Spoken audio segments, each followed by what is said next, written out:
우리 옆 사람과 한번 인사하겠습니다. 우리 각 가정에서도 또 가족들과 함께 인사할까요? 이렇게 오늘 인사하겠습니다. 전쟁은 여호와께 속한 것입니다. 한번 인사하겠습니다.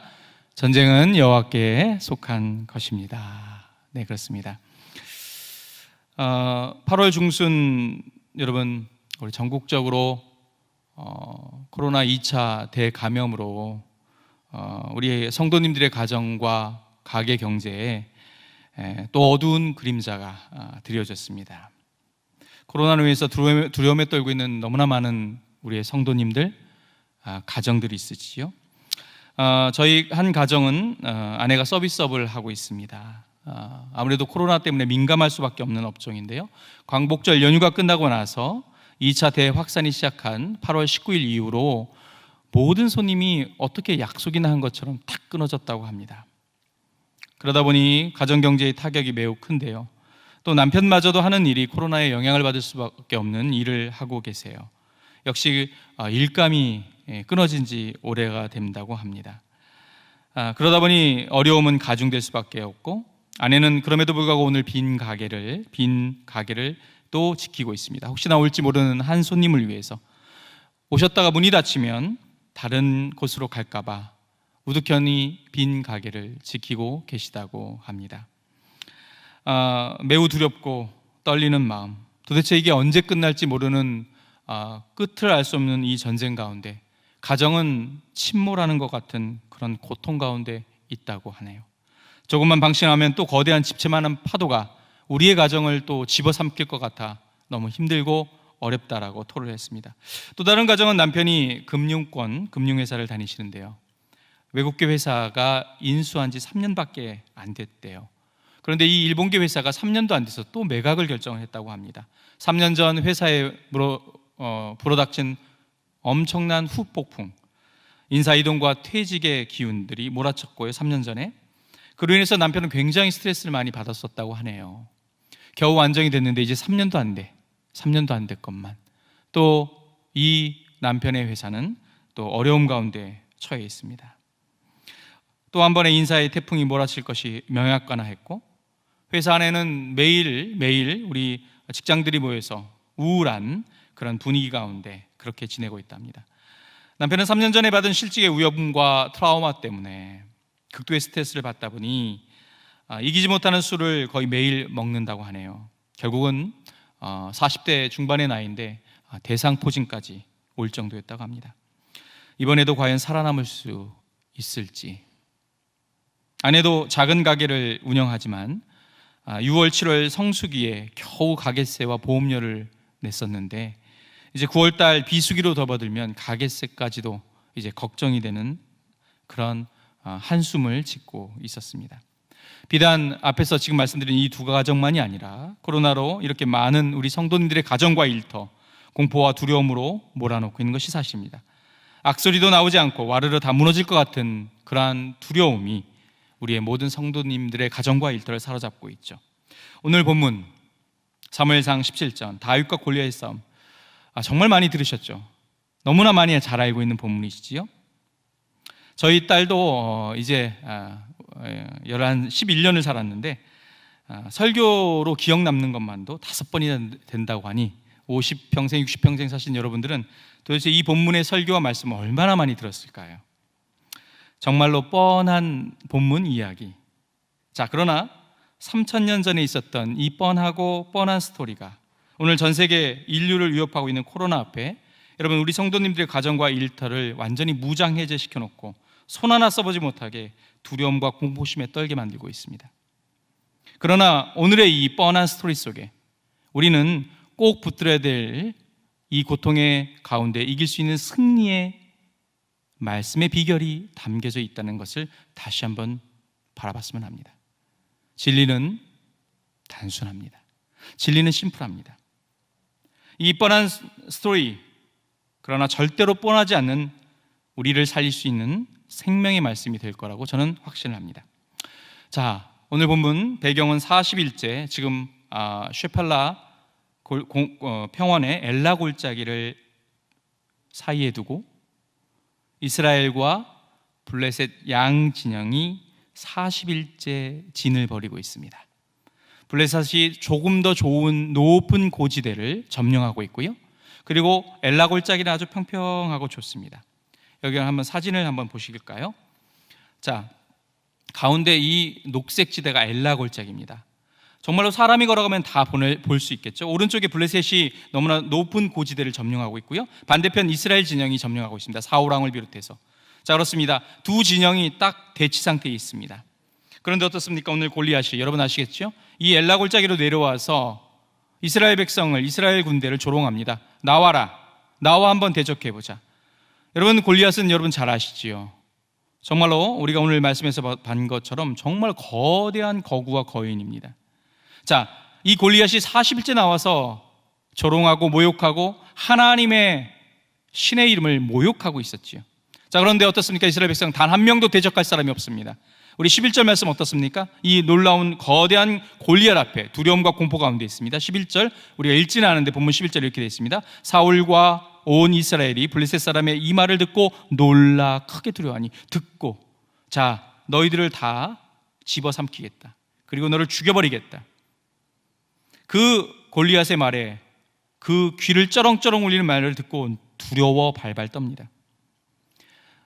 사실 골리앗과 맞서보지도 않았어요. 물론 거구입니다. 공포스러운 존재예요. 그럼에도 불구하고 어떻습니까? 진짜 무서운 적은 내 안에 있는지 모르겠습니다. 여러분, 골리앗의 키를 여러분 잘 알고 계시지요? 골리앗의 키가 얼마나 큰지 여러분 수많은 설교를 통해서 들었을 텐데요. 오늘 보면 17장 4절에 이렇게 되어 있습니다. 골리앗의 키는 6규빗 한 뼘으로 되어 있어요. 6규빗 한 뼘. 6규빗 한 뼘. 규빗은 여러분 성인 남자 이 중지부터 이 팔굽까지 길이니까 한 45cm가 규빗이에요. 그러면 6규빗만 따져보시기 바랍니다. 6 곱하기 45는 270cm, 2m 70이 넘어요. 사진을 보시면 당시 2m 한 90에 가까운 정말로 놀라운 거인이었어요. 자, 일반적인 군사의 키, 20살도 안 된 다윗의 키는 아마 1m 75 정도, 그보다 작을 수도 있었겠죠. 사람은 눈에 약합니다. 보는 것에 약해요. 파르르 떨었습니다. 자, 24절 말씀 한번 볼까요? 또 봅시다. 24절입니다. 이스라엘의 모든 사람이 이 사람을 보고 심히 두려워하여 그 앞에서 도망칩니다. 인간은 시야에 약해요. 보는 것에 약해요. 싸우지도 않았어요. 무서웠어요. 단 한 명도 사울 왕뿐만 아니라 모든 이스라엘 백성도 그를 대적할 용기가 없었습니다. 자, 심히 떨고 도망쳤습니다. 11절에서 크게 두려워했습니다. 여러분, 어떻게 보면 우리 안에 큰 적이 우리 스스로가 그 안에 있는 것인지 모르겠습니다. 인간의 말씀대로 보이는 것과 듣는 것에 약합니다. 실제보다도 더 무섭게 우리 스스로 그 생각이 만들어내죠. 안 될 거야, 어려울 거야, 힘들어, 망할지도 몰라. 지난 한 6월 초였네요. 6월 초 너무 힘든 여러분도 아시겠지만 장례식을 치렀죠. 6월 7일 주일날 장례가 마무리됐는데 몸과 마음이 참으로 지쳤습니다. 장례를 마치고 나서 이제 그 다음 월요일 8일부터였는데요. 아니, 열이 몸이 안 좋았는데 막 오르기 시작했습니다. 다른 곳은 전혀 아픈 곳이 없었어요. 몸살기도 없고 기침도 없고 콧물도 없었는데 열만 고열이었습니다. 월요일 밤에는 급기야 39.4도가 넘기 시작했어요. 도저히 안 될 것 같아서 교회에 목사님한테 전화를 드렸습니다. 아무래도 이 상태로는 출근하는 것이 혹시나 코로나일 수도 있기 때문에 선변 진료소를 가서 검사를 해보고 출근을 하겠다고 보고를 드리고 허락을 맡았죠. 그 저녁 월요일 날 밤부터 그리고 아침 밝기까지, 아침 9시가 돼야 선별 진료소가 열기 때문이었죠. 수많은 생각들이 머리를 지나갔습니다. 코로나면 어떨까? 별별 생각이 들었죠. 자, 내가 만약에 코로나에 걸리면 어떻게 될까? 우리 교회는 어떻게 될까? 우리 성도님은 어떻게 되지? 별별 생각이 다 들었죠. 뉴스를 통해서 봤던 그 어느 교회의 부목사가 장례장 가서 코로나에 걸렸다. 그게 내가 되는 것이 아닐까? 대구 신천지 31번 확진자도 생각났어요. 내가 만난 사람들이 과연 몇 명이지? 자, 생각에 꼬리에 꼬리를 물었죠. 대략 내가 만난 사람은 누구일까? 그걸 세고 있었어요. 가장 먼저 장례가 발생한 날 종로 경찰서 형사계에서, 강력계 형사계에서 1시간이나 있었어요. 종로 경찰서 어떡하지? 자, 장례장에서 3일을 있었습니다. 그리고 벽제 화장장에 가서 수많은 사람들과 지나가며 만났죠. 그리고 여기서 예배를 인도했고 식사를 했습니다. 자, 그리고 그날 밤 장례를 마치고 와서 저녁에는 남성사랑방 식구들과 함께 식사와 교제도 나누고 차를 마시기도 했고 그랬었습니다. 그 남성사랑방에는 그 다음날 출근해 직장으로 나가야 될 사람도 있었죠. 몇백 명, 몇천 명이 되는 직장을 다니는 분도 계셨고요. 서점 주인도 계셨어요. 자, 그뿐만 아니라 장례장 그 당일날 하루 종일 함께 다닌 우리 장로님 중에는 임직원이 1,000명이 넘는, 몇천 명이 넘는 회사를 월요일날 이미 출근하신 장로님도 있었어요. 자, 이렇게 생각에 꼬리에 꼬리를 물고 저의 마음 가운데는 두려움과 공포로 거인을 만들고 있었던 겁니다. 불과 이 거인은 12시간 만에 무너졌죠. 왜요? 12시간 지나니까 음성 판정 문자가 날라왔어요. 자, 그렇습니다. 우리는 보이는 실제의 적보다 정말 무서운 것을 우리 내면 속에서 만들고 있을 수 있음을 기억하시기 바랍니다. 자, 너무나 많이 수없이 들었던 이 뻔한 스토리, 다윗과 골리앗의 싸움을 통해 오늘 위기의 시대, 두려움의 시대, 자, 우리는 다윗에게 배우는 뻔하지 않는 승리의 비결을 한번 붙들어 볼까요? 합니다. 자, 그 첫 번째는 뭘까요? 다윗에게 배우는 뻔하지만 뻔하지 않는 승리의 그 첫 번째, 그것은 바로 이것입니다. 우리 같이 읽겠습니다. 익숙하지 않은 세상 방법 먼저 벗어 던지시기 바랍니다. 자, 먼저는 내 마음의 적을 보신 후에 익숙하지 않은 세상 방법을 벗어 던지시기 바랍니다. 무슨 말일까요?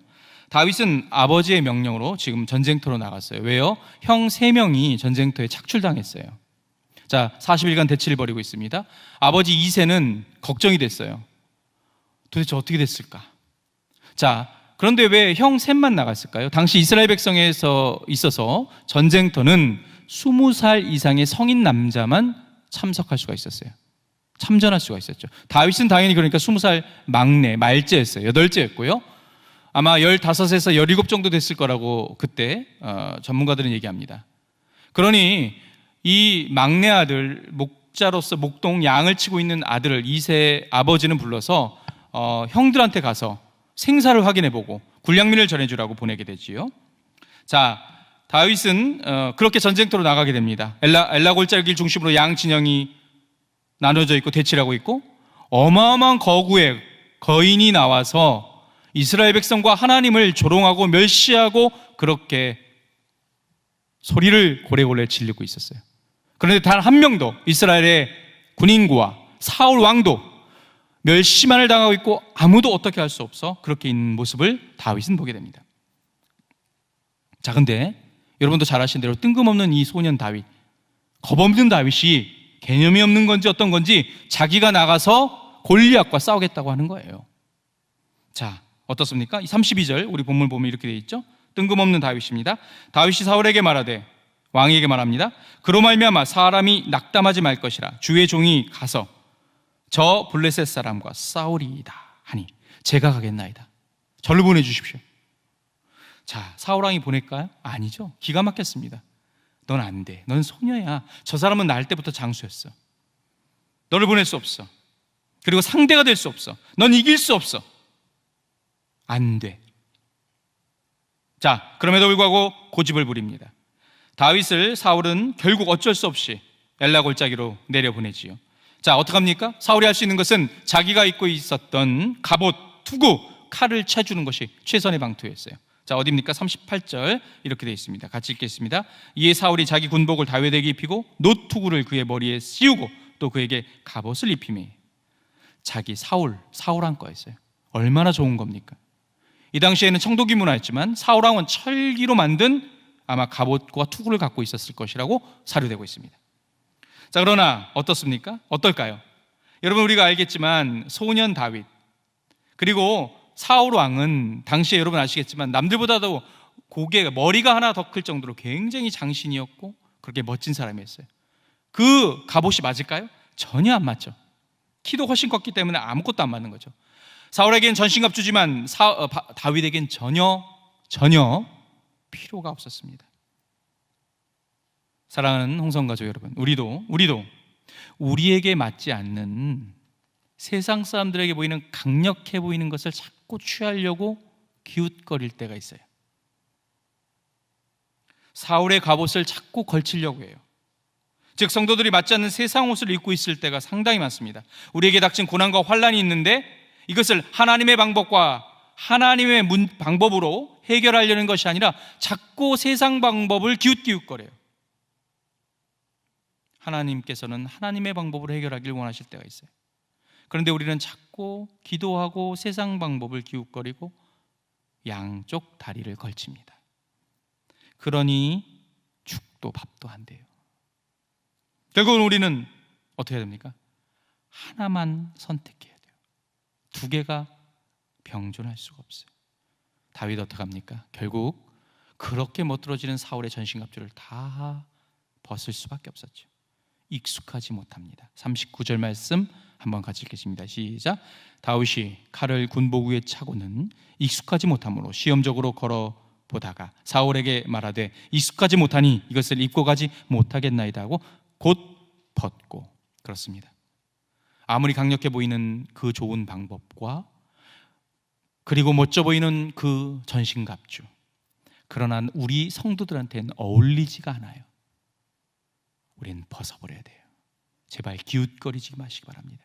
하나님은 하나님의 방법으로 이 난국과 어려움을 이기길 원하실 때 우리는 자꾸 세상의 방법을 기웃거리지 마시기 바랍니다. 익숙하지 않은 거 왜 자꾸 쳐다보십니까? 여러분 지난번에도 아마 많이 뉴스를 통해서 들으셨을 거예요. 영끌 부동산, 우리 20대 30대가 영끌하고 있다. 여러분 영끌이 무슨 뜻입니까? 신조어입니까? 그렇습니다. 영혼까지 끌어모아 대출을 다 끌어모아요. 지금 집값이 천정부지로 오르고 있어도 30대들은 무슨 수단과 방법을 다 써서라도 영혼을 끌어모아서 아파트를 산대요. 지금 못 사면 영원히 집을 못 사기 때문에. 영혼을 끌어모으는 건 사실 우리가 잘하는 건데, 성도님들이 해야 되는데 어떻게 세상 사람들이 이런 용어를 쓰는지 몰라요. 영혼을 끌어모은다. 우리가 끌어모아야 되는데요. 서울대학교에 제가 놀랐어요. 부동산 동아리가 있다고 혹시 뉴스 보셨어요? 서울대학교에 부동산 동아리가 있는데 프레젠테이션을 하더라고요. 20대의 건물주와 집을 사는 방법을 투자 전략을 세우는 거예요. 함께 프레젠테이션을 하고 함께 나누고 묵상하고 전략을 세운다는 거죠. 20대에 집 사는 것. 세상에서 우리나라에서 가장 똑똑한 20대들이 모인 서울대 그 동아리에 부동산 동아리를 통해서 그 온갖 지혜와 방법을 동원하여 집을 사는데 우리의 젊은이들이 귀취해 주목을 하고 있습니다. 사랑하는 성가족 여러분, 불안하십니까? 불안하십니까? 자, 그럼 우리도 영끌해서 세상 사람들처럼 지금 부동산 투자를 지금 해야 될까요? 늦지 않게? 자, 우리한테 익숙하지도 않아요. 갭 투자를 어떻게 하는지, 어디에 재개발 딱지가 있는지, 뭘 사야 될지. 마음은 나도 불안하고 나도 한번 해보고 싶은데 우리는 익숙하지도 못해요. 사울 왕의 갑옷처럼 익숙하지 못하고 익숙하지 못해요. 잘하지도 못해요. 어정쩡하죠. 세상 기웃거리면 기도하고 나서도 마음만 아프고 참으로 참혹해집니다. 난 지금까지 뭐 했을까? 그저 주님만 보고 교회만 바라보고 열심히 신앙생활 했는데 이게 뭘까? 씁쓸합니다. 아니면 의도적으로 그런 세상 풍조 비하하거나 비난함으로 그저 위안을 삼고 계시지는 않으십니까? 지금까지 우리 성도님들 얼마나 영끌해서 하늘나라에 그렇게 땅을 많이 준비해 놓고서 잠깐 사는 이 땅에서 더 큰 번듯한 아파트, 마음에 온통 빼앗기는 것은 왜 그러실까요? 요한복음 14장, 여러분이 영끌해서 하늘나라에 만들어 놓은 여러분의 집을 한번 바라보시기 바랍니다. 요한복음 14장 1장과 2절 1장 2절 말씀 같이 한번 읽겠습니다. 시작. 너희는 마음에 근심하지 말라. 하나님을 믿으니 또 나를 믿으라. 내 아버지 집에 거할 곳이 많도다. 그렇지 않으면 너희에게 일렀으리라. 내가 너희를 위하여 거처를 예비하러 가노라. 그동안 영혼을 끌어모아 얼마나 열심히 기도하며, 얼마나 많이 복음을 전하며, 얼마나 많이 주를 위해 충성하고 봉사하며 하늘나라에 여러분의 거처를 아름답게 준비해 오셨습니까? 다윗은 오늘 마침내 익숙하지도 않은 세상의 방법을 과감하게 던져버립니다. 자, 그리고 투박해 보이고 초라해 보이는 목자의 막대기를 붙잡아요. 그리고 매끄러운 돌 5개를 주워 듭니다.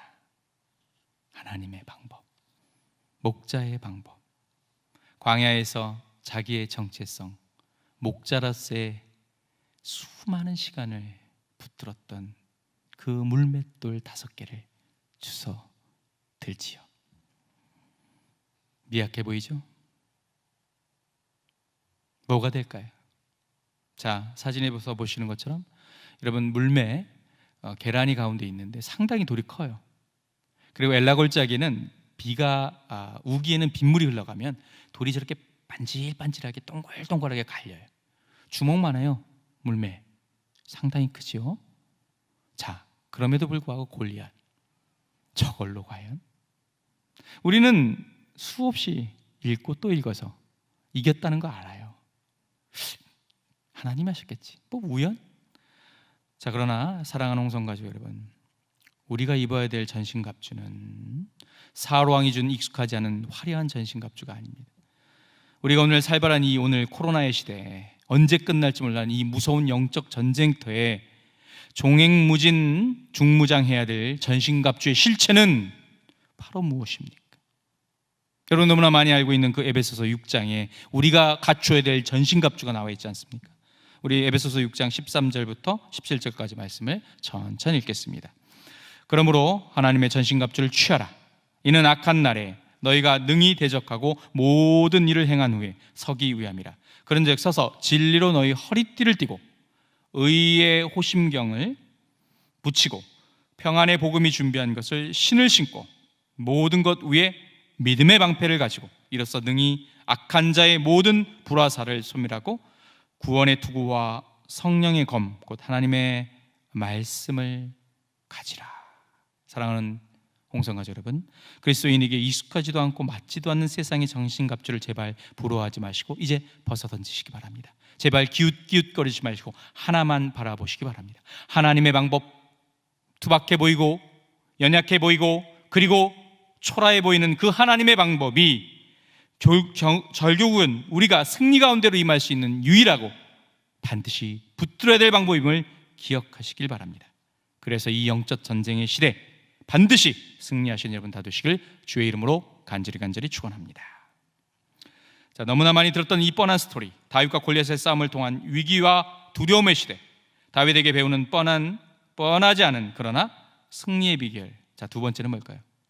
자, 첫 번째는 세상 옷, 우리에게 맞지 않는 세상적인 방법을 던져버리라고 했습니다. 자, 두 번째 뭘까요? 자, 두 번째는 바로 이것입니다. 매일의 삶 속에서 자기의 일의 프로가 되시기 바랍니다. 매일의 삶 가운데 자기 부르심의 자리에서 프로가 되라는 거예요. 자, 다윗 베들레헴 근처에 사는 유다 지파 2세의 말자 막내 아들이었어요.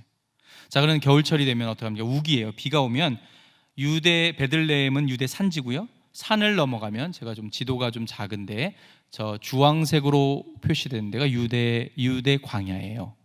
자, 그리고 그 옆에 사진들이 보이죠? 광야의 모습입니다. 저건 건기겠죠. 맨 위에는 여러분 아세라 골짜기이고 두 번째는 쿰난 공동체가 있는 그런 광야 땅입니다. 저희가 바로 유다 광야예요. 자, 근데 비가 오면 어떡합니까? 우기에 비가 오면 겨울철에 풀이 이렇게 돋아나요. 그럼 어떡합니까? 목자들은 얼른 양떼와 염소를 거느리고 광야로 가요.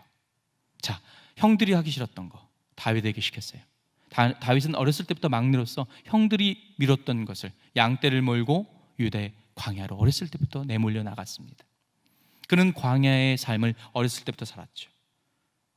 어린 나이에 이스라엘의 왕으로 등극하기 위한 광야에서의 영성과 훈련은 그때부터 시작됐던 거예요. 본문 20절, 아버지 이세, 아까 말씀드린 대로 블레셋 전쟁에 참여한 첫째, 둘째, 셋째의 소식이 궁금해서 양치기 다윗을 불러 명령합니다. 형들한테 가봐라.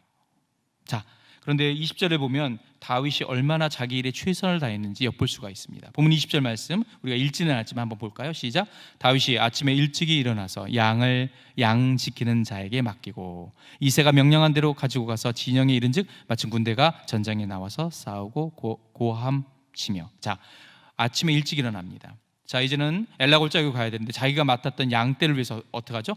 최선을 다해놔요. 먹을 것 챙깁니다. 그리고 맡길 사람한테 맡겨놔요.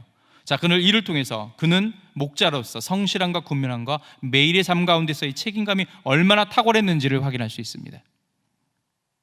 그가 해야 될 일, 별 볼 일 없는 일, 아무도 알아주지 않는 일. 그러나 그는 최선을 다했어요. 그리고 그 광야에서 혼자 있었어요. 어린 나이에. 그리고 수금을 타며 하나님께 찬양을 올려드렸죠. 그의 수금 타는 실력은 정말로 전문가 수준이었어요. 그래서 어떡합니까? 사울이 악령 들렸을 때 사람들이 다윗을 천 거예요. 그의 수금 타는 실력은 프로입니다. 그의 수금 실력을 들으시면 사울 왕이여 당신의 악령을 쫓을 수가 있습니다. 사울은 그렇게 광야 속에서 그렇게 매일매일 전문가로 실력자로 거듭났죠. 또 아울러서 어떻습니까? 그는 물매질, 광야에서 어떻습니까? 이 목자들은 물매질을 당연히 해야 돼요. 왜냐하면 광야에는 맹수들이 많아요. 수많은 맹수들이 있었어요. 사자와 곰, 늑대들이 양과 염소를 집어삼키고 특히나 밤에는 목자들을 공격할 수도 있었어요. 그는 어렸을 때부터 물매를 들을 수밖에 없었어요. 수없이 던질 수밖에 없어요. 살아야 했어요. 수백 번, 수천 번, 수만 번을 던지고 또 던지고, 그렇게 그런 매일의 삶 가운데 훈련이 되어 있었던 거죠. 자, 어떻습니까? 34절과 35절. 자, 그런 사자와 곰을 어린 나이에 수없이 직면하고 쓰러뜨리고 무너뜨린 적이 있었어요. 자, 34절과 35절 한번 읽어볼까요? 시작. 다윗이 사울에게 말하되 주의 종이 아버지의 양을 지킬 때에 사자나 곰이 와서 양떼에서 새끼를 물어가면 내가 따라서 그것을 치고 그 입에서 새끼를 건져내었고 그것이 일어나 나를 해하고자 하면 내가 그 수염을 잡고 그것을 쳐 죽였나이다. 곰과 사자, 어린 소년이 벌써 그는 광야에서 훈련과 연단이 되어 있었어요. 골리앗, 물론 그는 거구, 육규빗이 넘는 육척 장신, 거인이었어요. 어마어마한 힘이 있었어요. 그러나 곰과 사자를 수없이 물려봤던 다윗은 일상의 영성 속에서 반복된 훈련과 탁월함이 있었던 것이었죠. 우연의 일치가 아닙니다. 절대로 우연의 일치가 아니에요. 유다 광야에는 여러분 사자가 중세시대까지 있었다는 기록이 있고요. 곰은 20세기까지 곰이 유다 광야에 서식했습니다. 늑대는 지금도 있어요. 그는 매일의 삶 가운데 물매질의 달인이 될 수밖에 없었어요. 생존의 훈련이었어요. 사랑하는 홍성가족 여러분, 그런데요 여러분, 이 물매질이 아까 사진에서 봤지만 그냥 목자들이 가지고 노는 그 정도, 그 다음에 위험이 있을 때 이 정도가 아니에요. 그걸로 골리앗의 정수리에 돌이 박혔어요. 그냥 맞고 떨어진 게 아니에요. 박혀버렸단 말이에요. 뭐 그럴 수도 있겠지. 여러분, 물매는 살인병기입니다. 물매는 살인병기예요. 사진에 보시면 여러분 이집트의 그 부조상에 보면 뒤편에 있는 군대가 물매질을 하는 군사가 있었어요. 그때는 화살, 물매질, 군인, 육군, 해군, 공군이 있으면 물매병이 아주 중요한 부분을 차지했을 정도였어요. 4,500년 전부터 있었어요. 자, 그리고 히브리인들 가운데는 직업적인 물매꾼이 정식 군인으로 들어가 입영을 하는 경우가 많았었어요. 자, 목자 중에서 물매를 워낙 잘 던지면 군인으로도 지원해서 전쟁에 착출돼서 나갈 수가 있었습니다. 여러분, 성경 말씀에 나와 있어요. 왕하 열왕기하 3장 말씀. 모압 전쟁에서 물매꾼들이 얼마나 훌륭하게 소화합니까? 24절, 이스라엘 진에 이르니 이스라엘 사람이 일어나 모압 사람을 쳐서 그들 앞에서 도망하게 하고 그 지경을 들어가며 모압 사람이 치고, 25절, 그 성읍들을 쳐서 헐고 각기 돌을 던져 모든 좋은 밭에 가득하게 하고 모든 샘을 메우고 모든 좋은 나무를 베고 기라렛의 돌들을 남기고 물매꾼이 두루 다니며 치니라. 그렇습니다. 정식 군인이에요. 무서운 군인들이었어요. 물매꾼들. 물맷돌의 파워 어느 정도인지 여러분 이해를 돕기 위해서 영상을 하나 준비했습니다. 여러분 한번 보시기 바랍니다. 물매 간단하지 않습니다. 여러분, 물매가 과연 몇 킬로미터 속도를 낼까요? 자, 보세요. 이건 최근의 영상입니다. 자, 이렇게 물매질로 25m에서 던집니다. 다윗과 골리앗의 거리는 지금 거리입니다. 소리가 안 나오나 보죠?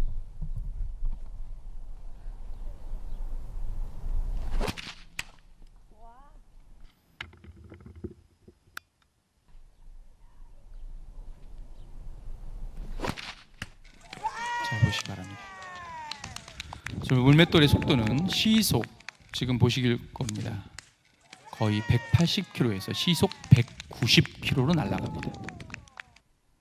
여러분 아셨나요? 자, 머리에 정수리에 안 박힌다고요? 지금 던진 게 180km입니다. 전 세계에서 가장 빠른 야구 선수가 던지는 게 시속 163km를 18m 거리에서 던져요. 자, 그러나 물맷돌은 어떻습니까? 180에서 190m의 속도로 날아가서 정확하게 정수리에 꽂힐 수가 있는 것이지요. 자, 그렇습니다. 매일의 삶 가운데 그는 훈련되고 훈련된 일상의 영성으로 탁월한 그런 모습으로 그 어린 나이에 성장을 했습니다. 자, 사사기 20장 16절에 보면 이 물매의 솜씨가 얼마나 대단했는지가 엿볼 수가 있어요. 사사기 20장 16절 말씀도 한번 볼까 합니다. 이렇게 됐습니다. 이 모든 백성 중에 택한 700명은 다 왼손잡이라 물매로 돌을 던지면 조금도 틀림이 없는 자들이라. 여기서 조금도 틀림이 없는 자들이라는 것은 공동 세 번역을 보면 원래는 개역 한글에서는 홀이라고 되어 있어요. 자, 뭐죠? 한 머리카락 하나도 빗나가지 않게 받친다는 거예요.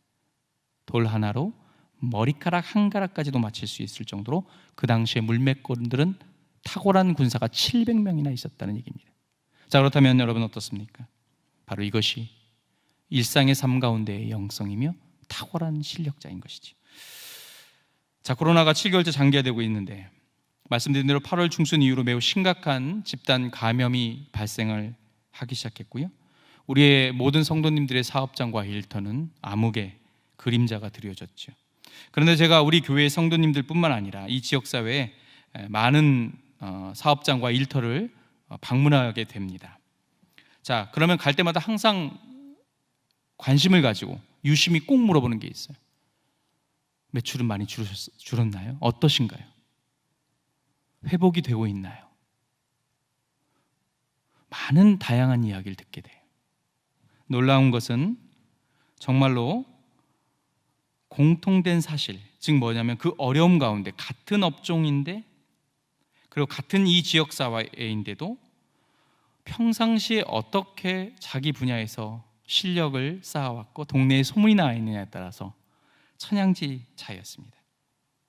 평상시의 실력, 평상시의 서비스, 그런 탁월한 실력과 서비스를 갖고 있는 사업장은 매출의 감소폭도 상대적으로 작다는 것을 듣게 됐고요. 그리고 매출의 회복 속도도 빨랐습니다. 심지어는요, 소수이기는 한데요, 식당 중에 코로나로 인한 피해가 전혀 없다는 사업장도 몇 군데를 제가 들을 수가 있었어요. 결국은 무엇입니까? 일상의 삶, 매일의 삶 가운데 나에게 부르신 그 자리에서의 최선을 다하는 청지기의 자세. 누가 알아주지 않아도, 볼품없어 보여도, 별일 아닌 것처럼 보이는 허드렛 일처럼 보이는 일 가운데 최선을 다하는 그 모습. 한 가지 재미있는 것은 최근에 무인 편의점들이 많이 생기죠. 무인 편의점이 많이 생겨요. 사람이 없어요. 그러면 서비스가 평가가 되지 않을 거라고 생각했는데 그게 아니에요. 제가 최근에 우리 지역 성도님 중에 무인 편의점을 차린 분이 하는 얘기가 벽산 아파트 앞에 있는 무인 편의점 잘 된대요. 이유가 뭔지 아십니까? 거기 사장님은 자주 와서 확인을 한대요. 자주 와서 물건이 떨어진지를 본대요. 깨끗하게 청소를 한대요. 없는데 없는 것이 아닌 것이죠. 서비스의 차별화도 무인 편의점에 가능하다는 사실을 보고 깜짝 놀랐습니다. 남들 보지 않을 때 매일의 삶 가운데 하나님을 바라보며 최선을 다하는 그 성도의 청지기의 삶, 그곳에는 승리의 소리가 있다는 것을 알게 되었습니다. 사랑하는 성가족 여러분, 하나님께서는 평상시에 자신의 매일의 삶 가운데 청지로서 각자의 자리에서 최선을 다하시길 정말로 원하십니다. 두렵고 떨리고 그리고 내일 지구가 멸망한다 할지라도 하나님께서는 오늘 최선을 다하는 청지기를 원하시지요. 하나님께서는 그 은사와 달란트를 사용하십니다. 잠언 22장 29절 말씀, 제가 정말 좋아하는 말씀 중에 하나입니다. 잠언 22장 29절 말씀 우리 같이 읽겠습니다. 시작. 내가 자기의 일에 능숙한 사람을 보았느냐? 이러한 사람은 왕 앞에 설 것이요 천한 자 앞에 서지 않는다. 능숙한 사람. 여러분, 이 능숙한 사람은 히브리어로 마히르라는 단어를 씁니다. 제가 여러 번 설교 속에서 말씀드렸죠. 마히르. 이것은 두 가지가 다 겸비되어야 돼요. 솜씨가 있어야 되고 민첩해야 돼요. 솜씨도 있고 민첩해야 돼요. 자, 쉽게 얘기해서 프로입니다. 그렇게 능숙한 사람은 왕 앞에 선다고 얘기합니다. 사랑하는 성가족 여러분, 다윗처럼 하루에 수백 번, 수천 번 반복해서 별 볼 일 없는 일이지만 자기 일에 최선을 다하셔서 이 어려운 환난의 때에 각자의 자리에서 왕 앞에 다 서시는 우리 모든 홍성의 가족들 다 되시기를 주의 이름으로 간절히 축원합니다. 마지막, 이제 너무나 많이 들었던 뻔한 스토리, 다윗과 골리앗의 싸움 통해 위기와 두려움의 시대, 우리는 다윗에게 무엇을 배워야 될까요? 그 결론은 뭐겠습니까? 다윗의 승리의 비결, 그 마지막 세 번째는 바로 이것입니다. 같이 읽겠습니다. 시작. 모든 승패는 하나님의 손에 달려 있습니다. 전쟁은 하나님께 속해 있습니다. 다윗은 물맷돌의 달인이 될 수밖에 없었죠. 광야에서의 매일의 삶 속 가운데 그는 남들이 알아주지 않는 그 허드렛 일 최선을 다했습니다.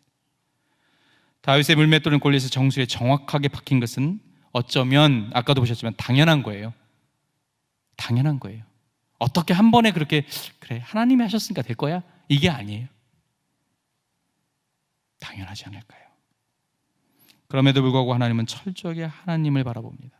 하나님을 의탁합니다. 하나님이 하셨음을 기억합니다. 보면 45절 말씀 같이 읽겠습니다. 시작. 다윗이 블레셋 사람에게 이르되 너는 칼과 창과 단창으로 내게 나아오거니와 나는 만군의 여호와의 이름 내가 모욕하는 이스라엘 군대에 하나님의 이름으로 내게 나아가노라.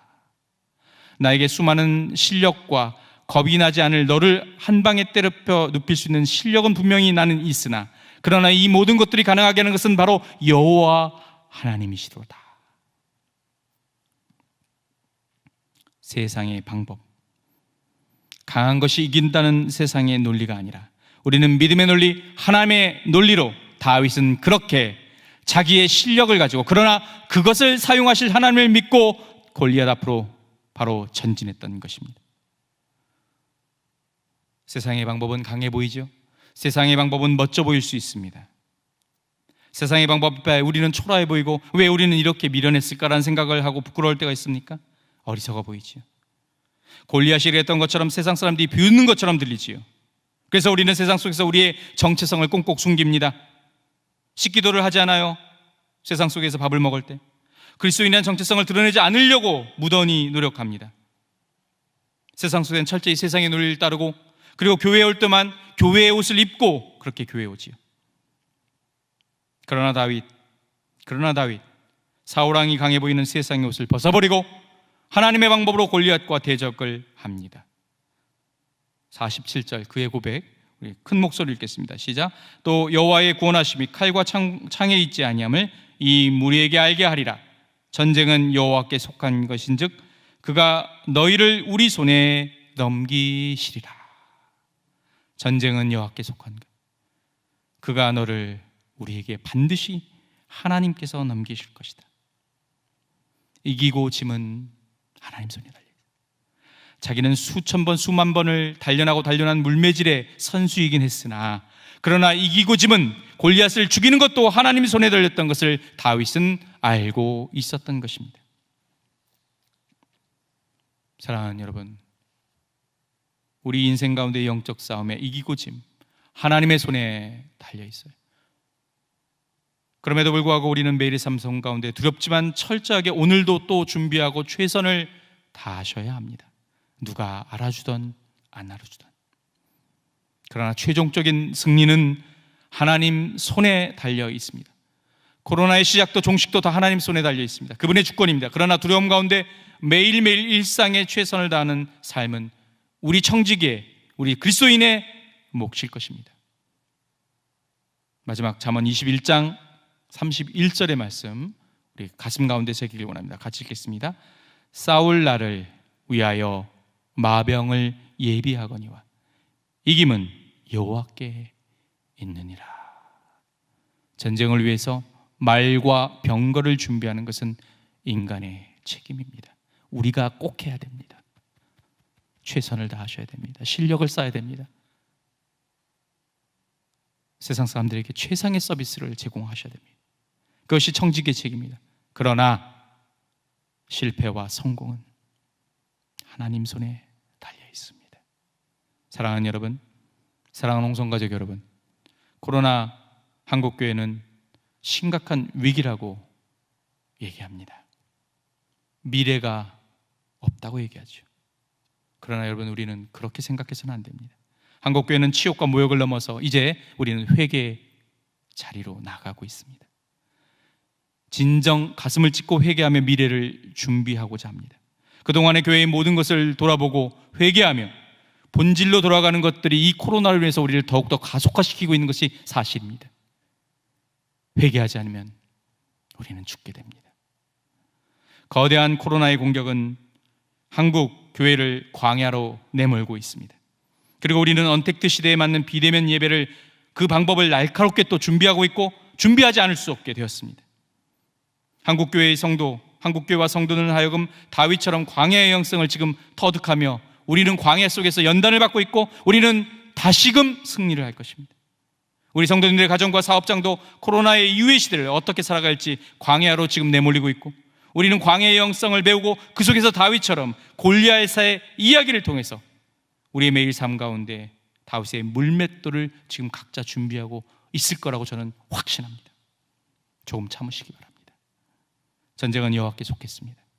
이기고 지는 것은 다 하나님의 주권에 있음을 기억하시고, 오늘도 낭망하지 마시고 지금까지 여러분 잘 해왔던 것처럼 매일의 삶 가운데 하나님의 전신갑주를 입으시고 세상 방법 기웃거리지 마시고 오직 여호와 하나님의 방법만으로 이 전쟁 가운데 승리하겠다고 결단하신, 그리고 반드시 이기시는 여러분과 한국교회 다 되시기를 주님의 이름으로 간절히 축원합니다.